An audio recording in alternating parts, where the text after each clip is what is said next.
ഏട്ടാ ഓർമ്മയുണ്ടല്ലോ, നാളെയാണേ. അച്ഛാ എന്റെ കാര്യം മറക്കല്ലേ, അടുത്ത ആഴ്ച തന്നെ. നമുക്ക് ശരിയാക്കടാ. എന്നാടാ ചെയ്യാ, വിവാഹ വാർഷികത്തിന് മേടിച്ചു കൊടുക്കാന്ന് പറഞ്ഞും പോയി.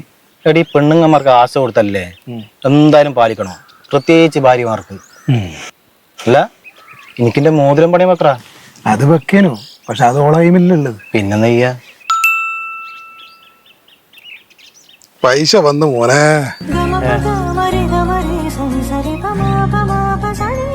ആഗ്രഹിച്ച പോലെ ഐഫോൺ കിട്ടിയൊരു സന്തോഷമായില്ലേ. ഞാൻ എന്നാ ചെയ്യാന്ന് ഇങ്ങനെ ആലോചിച്ചോണ്ടിരിക്കുമ്പോഴും നീ എനിക്ക് പൈസ അയച്ചത്. അതും ഞങ്ങൾക്കറിയില്ലേ, വാങ്ങിച്ചാന്നില്ല ഏട്ടന് സങ്കടാവുന്നു. അല്ല, എനിക്ക് ഇത്രയധികം പൈസ ഇരുന്ന് കിട്ടിയ അത് പിന്നെ നിങ്ങൾ മോതിരെടുത്ത് പണയം വെച്ച്. ആന്ന് എനിക്ക് ഇന്റെ മോതിരം പണയം വെച്ചാൽ പറയാനാ. അത് പിന്നെ ഏട്ടൻ വാങ്ങിച്ചാന്നല്ല അതിനൊരു ഇതുള്ളൂ. അച്ഛാ അപ്പൊ എന്റെ സൈക്കിളോ? അവിടെ ഇന്റെ സൈക്കിളാണ് പുറത്ത്. അല്ല അതിന്റെ അടുത്ത് നിങ്ങൾ സൈക്കിളും വാങ്ങിച്ചാ? അതെ, ഈ പ്ലാനറ്റിൽ നിന്ന് ഐഫോൺ വാങ്ങുമ്പോണ്ടല്ലോ ഒരു സൈക്കിള് ഫ്രീയാ. അത് ഈ ഓണത്തിന്റെ ഓഫറാ.